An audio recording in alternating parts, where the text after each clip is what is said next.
Hello friends, welcome to star custody point. स्वागत करते हैं आप सबका इस यूट्यूब चैनल में। दोस्तों, लेकर आ चुका आप सभी के डिमांड पे हिंदी 100 मार्क्स पर लैंग्वेज पेपर का पूरे गद्य खंड का दोस्तों एक ही वीडियो में आप सभी के जितने भी ऑब्जेक्टिव क्वेश्चन पूछे गए हैं प्रीवियस ईयर्स में वो सारे क्वेश्चन करने वाले हैं। दोस्तों, अगर ये वीडियो देख लेते हो तो आपको 30 नंबर कन्फर्म है दोस्तों। 30 नंबर आपको आने ही आने हैं यहीं से, इसी वीडियो के माध्यम से। ठीक है, तो वीडियो को लास्ट तक जरूर देखेंगे। इसका 2 पार्ट आने वाला है दोस्तों। ठीक है, आधा पार्ट हम लोग इस वीडियो में करेंगे, आधा दूसरे पार्ट में करेंगे दूसरे वीडियोज में। तो चैनल पर अगर नए हैं तो चैनल को जरूर सब्सक्राइब कर लीजिएगा। आप लोगों से रिक्वेस्ट है दोस्तों, वीडियो को लाइक करके शेयर जरूर कर देना और कमेंट करके बताना दोस्तों इस तरह के क्वेश्चंस आप लोग कितना जानते थे या फिर आप किस सब्जेक्ट के और भी चाहते हैं इस तरह के प्रश्न। ठीक है, तो आप जरूर कमेंट करके बताना और वीडियो को लाइक करके शेयर जरूर कर देना। वीडियो के डिस्क्रिप्शन में आपको टेलीग्राम का लिंक दिया गया है दोस्तों, जाके जरूर अपडेट हो जाइएगा, वहाँ पे जुड़ जाइएगा, ऐड हो जाइएगा, क्योंकि यहाँ पे आप लोगों को इसका पीडीएफ मैं वहीं पे सेंड कर दूंगा। ठीक है, चलिए हम लोग जानते हैं दोस्तों हिंदी 100 मार्क्स लैंग्वेज पेपर का। चैनल को सब्सक्राइब कर लीजिएगा आगे की वीडियोस को पाने के लिए। जी हाँ दोस्तों, एक और चीज़ बताना चाहूँगा, वीडियो के डिस्क्रिप्शन में आपको वेबसाइट का लिंक है starkstudypoint.com। इसी चैनल का ये ऑफिशियल वेबसाइट है starkstudypoint.com। यहाँ पे आप लोग को क्या मिलेगा दोस्तों, यहाँ पे आप लोग को जितने भी सब्जेक्ट है, सबसे पहले तो chapter wise objective, subjective, model paper और प्रीवियस ईयर्स क्वेश्चन बैंक आप लोग को इस वेबसाइट पे देखने को मिल जाएंगे, है ना। तो जाके आप लोग जरूर प्रैक्टिस सेट कर सकते हो। starkstudypoint.com गूगल पे लिखिएगा या फिर लिंक आपको डिस्क्रिप्शन में देखने को मिल जाएंगे। चलिए बिना किसी देरी के हम लोग स्टार्ट करते हैं हिंदी 100 मार्क्स का सबसे पहला वीडियो। यहाँ पे हिंदी 100 मार्क्स का लेकर आ चुका हूँ आप सभी के डिमांड पे। बहुत सारे छात्र यहाँ पे कमेंट कर रहे कि सर जल्दी लेकर आइए। चलिए हम लोग पहला चैप्टर देखते हैं, गद्य खंड। बहुत ही शानदार रहने वाले हैं दोस्तों। अगर अभी तक आप लोगों ने कुछ भी नहीं पढ़ा है हिंदी का, इस वीडियो के माध्यम से देखने से आपको 15 से 20 नंबर तो आसानी से मिल ही जाएंगे। चलिए पहला क्वेश्चन देखते हैं, बातचीत। सबसे पहले हम लोग बातचीत चैप्टर के जो लेखक है उनके बारे में बात कर लेते हैं। बातचीत चैप्टर के जो लेखक है बालकृष्ण भट्ट जी है ना। तो याद रखिएगा ये पहला क्वेश्चन यहाँ पे यही पूछा गया है। चलिए बातचीत चैप्टर से जितने भी क्वेश्चन अभी तक पूछे गए वो सारे कर लेते हैं। पहला क्वेश्चन है दोस्तों कि बातचीत शीर्षक के निबंधकार क्या है दोस्तों। बातचीत शीर्षक निबंध के निबंधकार कौन है, मतलब बातचीत शीर्षक जो है क्या है, निबंध है, इसके निबंधकार तो कौन है, तो बालकृष्ण भट्ट। याद रखिएगा दोस्तों, एक का option number D is the right. चलिए दूसरा नंबर क्वेश्चन देखते हैं। कहा गया है कि बातचीत के माध्यम से बालकृष्ण भट्ट जो है क्या बतलाना चाहते हैं। बहुत ही सिंपल और शानदार प्रश्न है भाई कि बातचीत जो चैप्टर है के माध्यम से बालकृष्ण भट्ट जो बतलाना चाहते हो, बातचीत की शैली बतलाना चाहते हैं ना, बातचीत की शैली। बालकृष्ण भट्ट किस युग के रचनाकार है, थोड़ा जल्दी करते हैं दोस्तों ताकि आप लोग को याद करने में या फिर समझने में कोई दिक्कत नहीं हो, समय कम है। ठीक है, चलिए बालकृष्ण भट्ट किस युग के रचनाकार माने जाते हैं या फिर थे, तो ये थे भारतेंदु युग के भारतेंदु युग के बालकृष्ण भट्ट जो है रचनाकार है। ये बालकृष्ण भट्ट का जो जीवनी पढ़ोगे दोस्तों, हर चैप्टर से स्टार्टिंग में हर लेखक का जीवनी दिया गया, उसमें ये बताया गया है। नेक्स्ट क्वेश्चन कि बालकृष्ण भट्ट ने किस पत्रिका का संपादन किया था, तो बालकृष्ण भट्ट जी ने प्रदीप नामक पत्रिका का संपादन किया था। याद रखिएगा। 100 अजान एक सुजान उपन्यास क्या है, 100 अजान एक सुजान उपन्यास है। कौन इसके लेखक है, तो इसके लेखक है बालकृष्ण भट्ट जी, है ना। निबंध के साथ साथ ये उपन्यास भी लिखा करते थे। 100 अजान एक सुजान उपन्यास के लेखक कौन है, तो बालकृष्ण भट्ट। चलिए नेक्स्ट क्वेश्चन देखते हैं हम लोग। नेक्स्ट क्वेश्चन है 7, 8, 6 नंबर। कहा गया है कि आर्ट ऑफ कन्वर्सेशन कहाँ के लोगों में सर्वाधिक प्रचलित है। आर्ट ऑफ कन्वर्सेशन है ना, आर्ट ऑफ कन्वर्सेशन कहाँ के लोगों में सर्वाधिक प्रचलित है, तो ये है यूरोप के लोगों में, है ना, यूरोप के लोगों में, यूरोपीय महादेश है उसमें। नेक्स्ट क्वेश्चन है दोस्तों यहाँ पे कहा गया है कि कौन सी रचना बालकृष्ण भट्ट की नहीं है। रेल का विकट खेल तो है दोस्तों, है ना। इसके बाद आपको बिप थगा, रसातल यात्रा, गुप्त बैरी, ये रेल का विकट खेल, रसातल यात्रा, गुप्त बैरी, ये सारे बालकृष्ण भट्ट की रचना है। बिप थगा जो है ये बालकृष्ण भट्ट जी के द्वारा लिखा हुआ नहीं है, तो याद रखिएगा 7 का ऑप्शन नंबर बी। 8 नंबर है दोस्तों यहाँ पे कहा गया है कि आचार्य रामचंद्र शुक्ल ने निबंधकार के रूप में बालकृष्ण भट्ट की तुलना किससे की है। निबंधकार बालकृष्ण भट्ट जी भी थे और आचार्य रामचंद्र शुक्ल ने निबंधकार के रूप में किससे इसकी तुलना कर दी है, तो ये तुलना है एडिसन और स्टील से, है ना, एडिसन और स्टील से। ऑप्शन नंबर ए इधर है। राम रमोबल का क्या अर्थ होता है, राम रमोबल, तो राम रमोबल का जो अर्थ होता है दोस्तों 4 से अधिक लोगों के बीच बातचीत, है ना। यहाँ पे 2 से 2 लोगों के बीच बातचीत।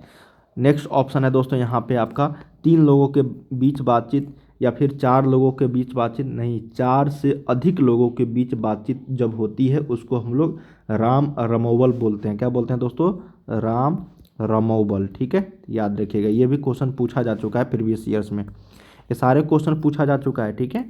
चलिए आप लोग टिक लगाते रहिएगा दोस्तों और सारे क्वेश्चंस को याद करते रहिएगा। बातचीत का उत्तम तरीका क्या है? तो बातचीत का जो उत्तम तरीका है दोस्तों वो है आपको आत्म वार्तालाप, है ना। बातचीत का उत्तम तरीका मतलब खुद से बात करना सीखिए, है ना। आत्म वार्तालाप, स्वयं वार्तालाप, यहाँ पे याद ए आंसर राइट हो जाएगा। 11 नंबर है दोस्तों कि मनुष्य का गुण दोष कब प्रकट होता है? मनुष्य का गुण दोष, इसका मतलब मनुष्य में जो कमी है या फिर क्या उसमें अच्छाई है, कब प्रकट होगा? जब वो बोलेगा। क्या होगा? जब वो बोलेगा, जब बोलता है ना तभी वो प्रकट होता है गुण या दोष। जब हंसता है, जब मौन रहेगा तो कैसे पता चलेगा? हंसेगा भी तो पता भी नहीं चलेगा, लेकिन जब बोलेगा तो गुण दोष उसका पता चल जाएगा। तो 11 का ऑप्शन नंबर बी यहाँ पे राइट हो जाएगा। चलिए, नूतन ब्रह्मचारी उपन्यास के लेखक कौन है? तो नूतन ब्रह्मचारी उपन्यास के जो लेखक है दोस्तों ये है बालकृष्ण भट्ट। जब पहला चैप्टर हम लोग पढ़ रहे हैं तो उसी के रिलेटेड सारे क्वेश्चंस रहने वाले हैं। बातचीत किस साहित्यिक विद्या की रचना है? तो पता ही है, ललित निबंध है दोस्तों। अभी जस्ट मैंने बताया है, ललित निबंध है, निबंधकार है बालकृष्ण भट्ट यहाँ पे। चलिए, बालकृष्ण भट्ट की काव्य के रचना काल है, तो ये किस काल के रचनाकार माने जाते हैं, है ना, निबंधकार माने जाते हैं दोस्तों? तो ये माने जाते हैं आधुनिक काल के, आधुनिक काल के माने जाते हैं। चलिए, बालकृष्ण भट्ट की रचना बातचीत क्या है? तो अभी जस्ट पढ़े हैं, ललित निबंध है। क्या है? ललित निबंध, ठीक है दोस्तों। चलिए, पहला क्वेश्चन आप लोग पहला चैप्टर आप लोगों का यहाँ पे कंप्लीट हो गया। चलिए, दूसरा चैप्टर की ओर हम लोग बढ़ते हैं। सारे चैप्टर यहाँ पे हम लोग करने वाले हैं दोस्तों, ठीक है। वीडियो को लास्ट तक जरूर देखिएगा, एक भी क्वेश्चन को मिस मत कीजिएगा। सारे क्वेश्चन प्रीवियस ईयर्स में पूछे जा चुके हैं। चलिए, दूसरा चैप्टर देखते हैं, उसने कहा था। तो उसने कहा था जो चैप्टर है दोस्तों, उसके सबसे पहले तो लेखक का नाम हम लोग जान लेते हैं। उसने कहा था लेखक जो है ये है आपका चंद्रधर शर्मा गुलेरी जी, है ना। चंद्रधर शर्मा गुलेरी जी के द्वारा लिखा हुआ है उसने कहा था चैप्टर। चलिए, पहला क्वेश्चन देखते हैं इस चैप्टर से रिलेटेड। उसने कहा था कहानी के कहानीकार कौन है? मतलब कहानी है दोस्तों एक, और ये कहानीकार उसके कौन है? तो चंद्रधर शर्मा गुलेरी। ये प्रीवियस ईयर्स में काफ़ी बार पूछे जा चुके हैं। फिर पूछा गया है कि उसने कहा था किस तरह की कहानी है, मतलब कैसी कहानी है? तो ये है दोस्तों मानवीय संवेदनाओं पर आधारित, या फिर युद्ध विरोधी, या फिर युद्ध के लिए उत्तेजित करने वाली ये फिल्म। तो ये है युद्ध विरोधी कहानी है। उसने कहा था जो चैप्टर है दोस्तों ये एक युद्ध विरोधी कहानी है, ठीक है। चलिए, नेक्स्ट क्वेश्चन देखते हैं, थर्ड नंबर। कहा गया है कि कीरत सिंह कौन था? क्या क्वेश्चन है दोस्तों थर्ड नंबर, कि कीरत सिंह कौन था? तो कीरत सिंह जो थे ये लहना सिंह का भतीजा था। क्या था दोस्तों? लहना सिंह का भतीजा। कहीं कहीं कुछ और रहता है दोस्तों, लेकिन लहना सिंह का वो भतीजा ही था, ठीक है। चलिए, यहाँ पे ऑप्शन नंबर सी राइट हो जाएगा। नेक्स्ट क्वेश्चन देखते हैं हम लोग, हिंदी की पहली श्रेष्ठ कहानी कौन सी है? तो हिंदी की पहली श्रेष्ठ कहानी जो है यह है आपका उसने कहा था। उसने कहा था ही है जो हिंदी की पहली श्रेष्ठ कहानी है ना। ये बुक में बताया गया है दोस्तों। नेक्स्ट है 5 नंबर। कहा गया कि चंद्रधर शर्मा गुलेरी किस युग के कहानीकार है? जैसे वो भारतेंदु युग के थे, है ना, बालकृष्ण भट्ट। ये किस युग के हैं? तो ये प्रेमचंद युग के है ना, प्रेमचंद युग के। मतलब प्रेमचंद जो उस समय जाने माने कहानीकार, कथाकार थे दोस्तों, उपन्यासकार थे, उससे रिलेटेड ये क्वेश्चन बनता है। चंद्रधर शर्मा गुलेरी किस युग के कहानीकार माने जाते हैं? तो प्रेमचंद युग के। चलिए, गद्य का विकास किस काल में हुआ था? गद्य का जो विकास हुआ है वो आधुनिक काल में ही हुआ है दोस्तों। उसने कहा था कहानी कितने भागों में विभक्त हुई है? तो उसने कहा था कहानी जो है ये विभक्त किया गया है 5 भागों में। कितने? 5 भागों में। 8 नंबर क्वेश्चन है, किसी कहानी को महान कौन बनाता है? किसी कहानी को जो महान कौन बनाता है दोस्तों? तो ये बनाता है कहानी का उद्देश्य, है ना। कहानी का उद्देश्य क्या है, इस तरह से कहानी को महान बनाता है। चंद्रधर शर्मा गुलेरी की कहानी कौन सी है? जस्ट अभी पढ़े भाई, उसने कहा था जो चैप्टर है वो चंद्रधर शर्मा गुलेरी जी के ही द्वारा लिखा हुआ है। गुलेरी जी का जन्म कब हुआ था? तो गुलेरी जी, चंद्रधर शर्मा गुलेरी जी का जो जन्म हुआ था ये हुआ था आपका 7 जुलाई 1883 ईस्वी को, ठीक है। कितने में? 7 जुलाई 1883। ये सारे आधुनिक काल माने जाते हैं दोस्तों। सुखमय जीवन किनकी कहानी है? तो सुखमय जीवन जो है ये भी आपका चंद्रधर शर्मा गुलेरी जी के द्वारा ही लिखा हुआ है ना। चंद्रधर शर्मा गुलेरी जी के द्वारा लिखा हुआ है सुखमय जीवन। नेक्स्ट क्वेश्चन देखते हैं कि उसने कहा था कैसी कहानी है? तो उसने कहा था जो कहानी है दोस्तों ये युद्ध विरोधी, अभी जस्ट हम लोगों ने पढ़ा है, युद्ध विरोधी कहानी है, ठीक है। नेक्स्ट क्वेश्चन, उसने कहा था कहानी कब लिखी गई? स्वाभाविक है दोस्तों 1883 में इनका जन्म हुआ, तो 1895 में तो इतना जल्दी लिखा हुआ नहीं रहेगा, पहला तो ऑप्शन ऐसे ही गलत हो गया। 1905 में भी तो वो लगता है 13 साल में, 15 3 18, हाँ ये हो सकता है, लेकिन यहाँ पे राइट आंसर हो जाएगा 1915 ईस्वी में, है ना। उसने कहा था कहानी कब लिखी गई, तो 1915। ये तीनों ऑप्शन में थोड़ा सा हो सकता है कन्फ्यूज, लेकिन ऑप्शन से भी आप पता कर सकते थे। जब 1883 में इनका जन्म हुआ तो कहानी कब लिखा होगा ये, है ना, तो 1915 ईस्वी में लिखा है। तो 13 का option number C is the right. Next question देखते हैं हम लोग कि लहना सिंह के भतीजे का नाम क्या था। अभी जस्ट हम लोगों ने पढ़ा है कि कीरत सिंह जो था दोस्तों वो कौन था, तो लहना सिंह का भतीजा था, है ना, Kirat Singh, option number B. अभी जस्ट हम लोगों ने थर्ड क्वेश्चन ही पढ़ा था। 15 नंबर क्वेश्चन है कि संस्कृत कवियों ने छई किसे कहा है, छई। तो संस्कृत कवियों ने छई जो कहा है दोस्तों, ये कहा गया है चंद्रमा को, है ना, ऑप्शन नंबर ए चंद्रमा को। जर्मन पलटन को किसने मार गिराया था, जर्मन पलटन, ये कहानी का एक मतलब पार्ट है दोस्तों। जर्मन पलटन को किसने मार गिराया था, तो ये गिराया था लाना सिंह ने, है ना, लाना सिंह ने जर्मन पलटन को मार गिराया था। ये देखो 2020 के बोर्ड पर एनुअल परीक्षा में पूछे जा चुके हैं। चलिए दोस्तों, यहाँ पे दूसरा चैप्टर भी आपका ख़त्म हो चुका है, उसने कहा था। हम लोग सारे चैप्टर यहाँ पे पढ़ने वाले हैं, ठीक है। वीडियो से थोड़ा सा लंबा होगा दोस्तों। चलिए थर्ड चैप्टर देखते हैं हम लोग यहाँ पे, संपूर्ण क्रांति। बहुत ही शानदार चैप्टर है दोस्तों, और इससे काफ़ी सारे क्वेश्चन पूछे जाते हैं यहाँ पे, है ना। चलिए थर्ड चैप्टर हम लोग देखते हैं, संपूर्ण क्रांति। संपूर्ण क्रांति के बारे में हम लोग जान लेते हैं, इनके लेखक कौन है। तो संपूर्ण क्रांति जो है दोस्तों एक तरह का भाषण है, और उनके लेखक है जयप्रकाश नारायण जी, है ना, जो छात्र आंदोलन के नेतृत्व करते थे किए थे, है ना, 1974 ईस्वी के आसपास। चलिए संपूर्ण क्रांति के बारे में हम लोग यहाँ पे जान लिए। तो संपूर्ण क्रांति से जितने भी क्वेश्चन अभी तक पूछे गए वो हम लोग पढ़ लेते हैं। संपूर्ण क्रांति है, तो संपूर्ण क्रांति जो है दोस्तों एक भाषण है, याद रखिएगा, एक का ए हो जाएगा।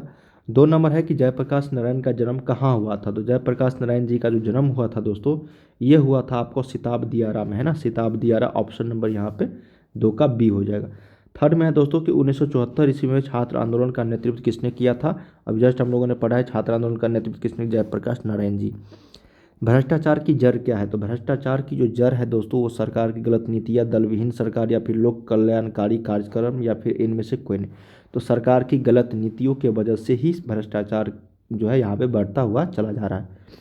नेक्स्ट है कि दलविहीन लोकतंत्र किस विचार का मुख्य राजनीतिक सिद्धांत है। तो दलविहीन जो है एक सर्वोदय विचार का मुख्य राजनीतिक सिद्धांत है ना, ऑप्शन नंबर ए। 6 नंबर है कि संपूर्ण क्रांति का नारा किसने दिया था। तो स्वाभाविक है दोस्तों, जयप्रकाश नारायण जी के द्वारा जब लिखा गया तो उन्होंने ही दिया होगा, तो जयप्रकाश नारायण यहाँ पे राइट आंसर हो जाएगा।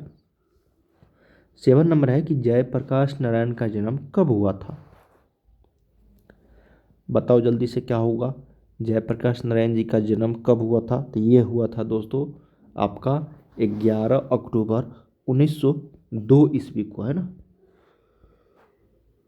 इसका मतलब 72 वर्ष जब हो चुके थे तब इन्होंने संपूर्ण क्रांति का भाषण दिया था पटना के गांधी मैदान, है ना, बिहार से ही रिलेटेड है। जयप्रकाश नारायण को समाज सेवा के लिए 1965 में कौन सा पुरस्कार मिला था। वो समाज सेवा किए थे, है ना, 1965 में इसको पुरस्कार भी मिला था। तो कौन सा, तो ये रेमन मैग्सेसे पुरस्कार, है ना, रेमन मैग्सेसे पुरस्कार से सम्मानित किया गया था। डेमोक्रेसी का दुश्मन कौन है।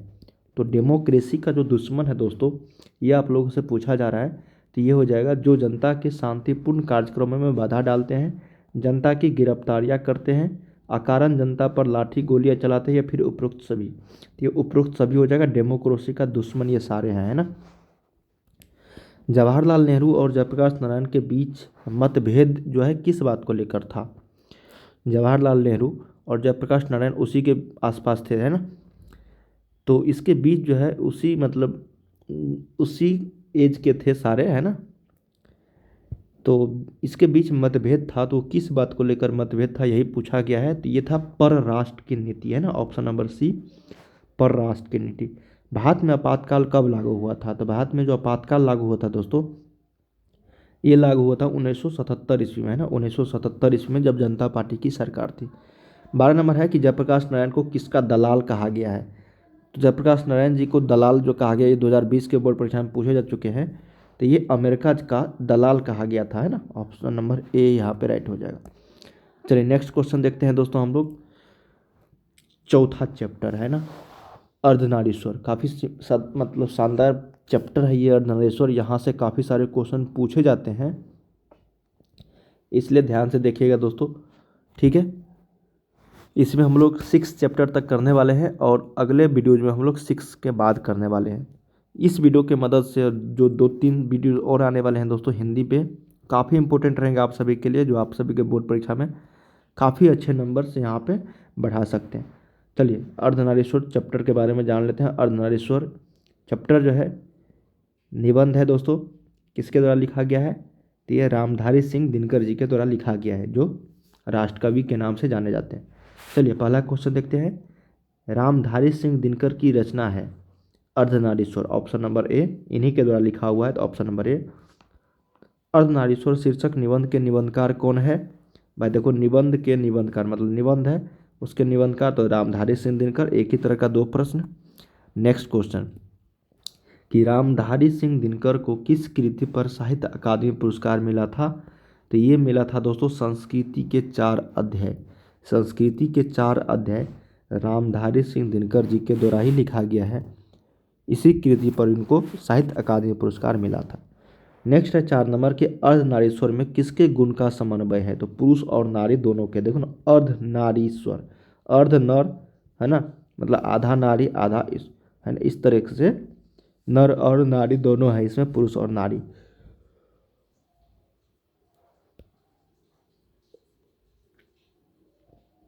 तो ऑप्शन नंबर यहाँ पे सी राइट हो जाएंगे। दिनकर किस युग के कवि माने जाते हैं दोस्तों? तो दिनकर जी जो थे ये छायावाद युग के, फिर या फिर रीतिकालीन, या फिर छायावाद उत्तर युग के, या फिर इनमें से कोई नहीं। तो ये था छायावादोत्तर युग के, है ना, छायावादोत्तर युग के कवि माने जाते हैं दिनकर, रामधारी सिंह दिनकर। अर्धनारीश्वर का किस विधा से संबंध है? तो अभी जस्ट हम लोगों ने पढ़ा है, निबंध है एक तरह का। और फिर यहाँ पे अर्धनारीश्वर निबंध जो है कब प्रकाशित हुआ? तो 1900 अर्धनारीश्वर निबंध जो है कब प्रकाशित हुआ था, मतलब कब लिखा गया था इसके द्वारा, रामधारी सिंह दिनकर जी के द्वारा? तो ये 1952 ईस्वी में प्रकाशित हुआ था, याद रखिएगा। चलिए दिनकर का जन्म कहाँ हुआ था? तो ये सिमरिया बेगूसराय में हुआ था, जो बिहार के बेगूसराय जिला है। गंधारी कौन थी? तो गंधारी जो थी दोस्तों, गंधारी ये थी आपका घृतराष्ट्र की पत्नी, है ना, घृतराष्ट्र की पत्नी। नारी कब अपना समस्त मूल्य भूल जाती है, मतलब भूल गई, नारी कब अपना समस्त मूल्य जो है भूल गई, ये आप उससे पूछा गया। तो परतंत्र होने पर, है ना, परतंत्र होने पर। पुरुषों की मान्यता है कि नारी डैश है, तो पुरुषों की मान्यता है कि नारी जो है, एक नारी को क्या बोलते हैं, जो आनंद की खान है ना, नारी आनंद की खान है। पुरुषों की मान्यता है कि नारी जो है आनंद की खान है ना, ऑप्शन नंबर ए। ये अर्धनारीश्वर चैप्टर में ही बताया गया है ये सारे। नारी की पराधीनता कब आरंभ हुई? तो नारी की जो पराधीनता आरंभ हुई दोस्तों, जब पुरुषों की संख्या अधिक हुई, या फिर जब कृषि का आविष्कार हुआ, या फिर जब विज्ञान का विकास हुआ, या फिर इनमें से कोई नहीं। तो नारी की पराधीनता कब आरंभ हुई? तो जब कृषि का आविष्कार हुआ था, कृषि खेती का, है ना। युद्ध और शांति पर लिखी गई कृति है, युद्ध और शांति पर लिखी गई कृति है कुरुक्षेत्र, रश्मि रथी, परशुराम प्रतीक्षा, इनमें से सभी। तो यहाँ पे राइट आंसर हो जाएगा दोस्तों इनमें से सभी, ये सारे जो है युद्ध और शांति पर ही लिखा हुआ है। तो दोस्तों यहाँ पे 4 चैप्टर कंप्लीट हो चुके हैं अर्धनारीश्वर। चलिए एक और चैप्टर कर लेते हैं, सॉरी 2 चैप्टर, 5 और 6 रोज चैप्टर हम लोग करते हैं, ठीक है। इसके बाद एक लेख और एक पत्र।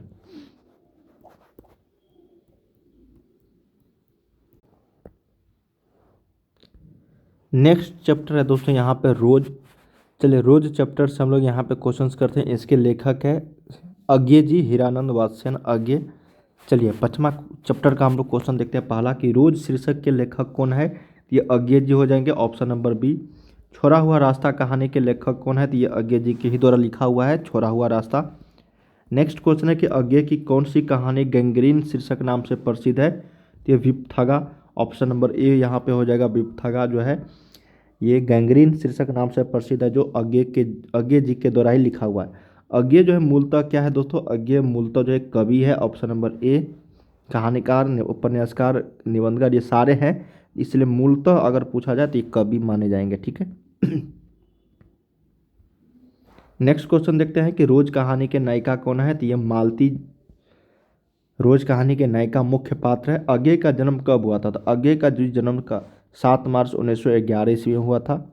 नेक्स्ट क्वेश्चन कि शेखर एक जीवनी किसकी रचना है, तो शेखर एक जीवनी जो रचना है दोस्तों यह अज्ञे जी के द्वारा लिखा हुआ था, ऑप्शन नंबर डी।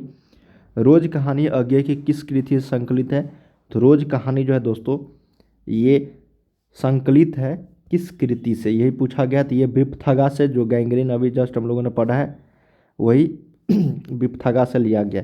अज्ञे किस तरह के कलाकार हैं, अज्ञे जी जो है यहाँ पे किस तरह के कलाकार माने जाते हैं दोस्तों, तो ये हो जाएंगे अंतर्मुखी कलाकार, ठीक है, रचनाकार। नदी के द्वीप किनकी रचना है, तो अज्ञे जी के द्वारा ही लिखा गया है नदी के द्वीप। गैंग्रीन क्या है, जस्ट हम लोगों ने पढ़ा है। तो गैंग्रीन जो है दोस्तों एक जंगली प्रजाति या फिर कांटे चुभने का जख्म या फिर एक प्रकार की छिपकली, तो यह है एक कांटा चुभने का जख्म, है ना। शेखर एक जीवनी किस विद्या की रचना है, तो शेखर एक जीवनी, जीवनी जैसे ही आ गया दोस्तों, तो ये क्या है आलोचना उपन्यास या फिर संस्मरण या फिर जीवनी, तो ये एक तरह का दोस्तों उपन्यास है ना, उपन्यास, option number D. Next question है कि तार सप्तक के संपादक कौन है, तो तार सप्तक के जो संपादक है दोस्तों ये आपका हो जाएगा अज्ञे जी, है ना। किस रचनाकार की पंक्ति है कि नारी स्वप्न है, नारी सुगंध है, नारी पुरुष की बाह पर झूलती हुई जूही की माला है, ये है दोस्तों किसके द्वारा लिखा हुआ, कहा गया, यह पंक्तियाँ अज्ञे जी के द्वारा ही लिखा हुआ, ठीक है। चलिए दोस्तों यहाँ पे हम लोगों ने 14 क्वेश्चंस किए हैं रोज चैप्टर से दोस्तों, जो आप सभी के बोर्ड परीक्षा में पूछे जा चुके हैं सारे क्वेश्चन, ठीक है। चलिए एक और टॉपिक्स हम लोग कर लेते हैं 6 नंबर, एक लेख और एक पत्र, है ना। इसके बाद हम लोग नेक्स्ट वीडियो में कवर करेंगे आगे के क्वेश्चन। पहला यहाँ पे 6 चैप्टर है एक लेख और एक पत्र, जिनके लेखक है भगत सिंह, भगत सिंह के द्वारा लिखा हुआ ये चैप्टर है। पहला क्वेश्चन है कि एक लेख एक पत्र के लेखक हैं, तो ये हो जाएगा आपका भगत सिंह के द्वारा लिखा हुआ, ऑप्शन नंबर ए। दूसरा क्वेश्चन है दोस्तों यहाँ पे कि भगत सिंह सरकार के किस राय पर खफा थे, भगत सिंह सरकार के किस राय पर खफा थे, छात्र को राजनीति की ओर प्रेरित करने की राय पर, छात्र को राजनीति से दूर रखने की राय पर, छात्र को विद्यालय तक ही सीमित रखने की राय पर, या फिर इनमें से कोई नहीं। तो ये था दोस्तों कि छात्र को राजनीति से दूर रखने की राय पर जो है खफा थे। भगत सिंह का कहना था कि छात्र जो है जब तक राजनीति में जब तक छात्र नहीं आएगा तो उसका कोई मायने नहीं रहता है दोस्तों, मतलब छात्रों को राजनीति में जरूर आना चाहिए, उसका राय था। लेकिन सरकार जो है छात्रों को राजनीति से दूर रखना चाहते थे, इसलिए भगत सिंह जो है ये खफा थे, है ना, सरकार से। भगत सिंह के अनुसार आत्महत्या क्या है, कायरता, निर्भीकता, इनमें से कोई नहीं, या फिर क एवं ख दोनों। देखो भगत सिंह के अनुसार आत्महत्या इसे कहा गया है दोस्तों जो कायरता, अपने मतलब डर से मर जाए खुद से, है ना, इसको कायरता बोलते हैं दोस्तों, ऑप्शन नंबर ए यहाँ पे राइट हो जाएगा। भगत सिंह ने कैसे मृत्यु को सुंदर कहा है, जो देश सेवा के बदले दी गई फांसी को, है ना। भगत सिंह ने कैसे मृत्यु को सुंदर कहा है, तो देश सेवा के बदले दी गई फांसी। विद्यार्थी को राजनीति में क्यों भाग लेनी चाहिए, विद्यार्थी देश के भावी कर्णधार होते हैं। क्या दोस्तों, विद्यार्थी जो है देश के भावी कर्णधार होते हैं, यही आपका राइट आंसर हो जाएगा यहाँ पे। भगत सिंह का जन्म कब हुआ था, तो भगत सिंह का जन्म 1907 ईस्वी में तो हुआ था, लेकिन कब हुआ था, तो ये हुआ था दोस्तों सितंबर में, तो यहाँ पे हो जाएगा दिसंबर में, 28 सितंबर 1907 ईस्वी में, है ना। ऑप्शन नंबर यहाँ पे ए हो जाएगा, 28 सितंबर 1907 ईस्वी में भगत सिंह का जन्म हुआ था। नेक्स्ट क्वेश्चन है कि भगत सिंह की माता का नाम क्या था, तो भगत सिंह की जो माता जी थे उनका नाम क्या था दोस्तों, तो ये विद्यावती जी थे, तो ऑप्शन नंबर बी। नौजवान भारत सभा का गठन किसने किया था, नौजवान भारत सभा का जो गठन किया है ये क्या, भगत सिंह, ऑप्शन नंबर ए।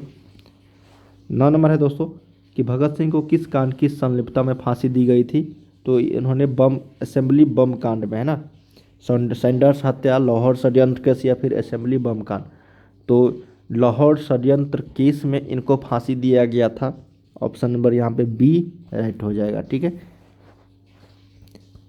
नेक्स्ट क्वेश्चन है कि किसने कहा क्रांति की तलवार विचारों की शान पर चढ़कर धारदार बनाती है, क्रांति की तलवार विचारों की शान पर चढ़कर धारदार बनाती है। तो यहाँ पे हो जाएगा भगत सिंह, ऑप्शन नंबर सी। भगत सिंह के पिता और चाचा किसके सहयोगी थे?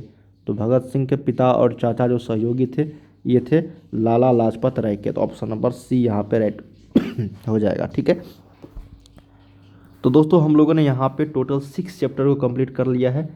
इसके आगे चैप्टर ओ सदा निरा, सिपाही की माँ, प्रगति और समाज, है ना, शिक्षा, ये सारे जितने भी चैप्टर है दोस्तों हम लोग अगले वीडियो में कवर करेंगे सारे। इस तरह के 2 पार्ट आने वाले हैं। उम्मीद करते हैं इस वीडियो के माध्यम से आप लोग को काफ़ी सारी जानकारी मिला होगा दोस्तों। और जितने भी क्वेश्चन पूछे जा चुके थे प्रीवियस ईयर्स में सारे क्वेश्चन हम लोगों ने कर लिया है। इसके बाद व्याकरण का भी क्वेश्चन आएगा, शॉर्ट टाइप का भी आएगा और हर सब्जेक्ट का आएगा दोस्तों। वीडियो को लाइक करके शेयर जरूर कर देना। वीडियो के डिस्क्रिप्शन में वेबसाइट का लिंक है और टेलीग्राम का लिंक है, सभी साथ जुड़ जाना। ठीक है, चलिए बाय बाय, सभी को मिलते हैं हम लोग नेक्स्ट वीडियो में।